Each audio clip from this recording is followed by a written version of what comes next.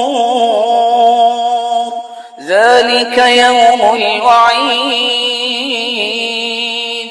وجاءت كل نفس معها سائق وشهيد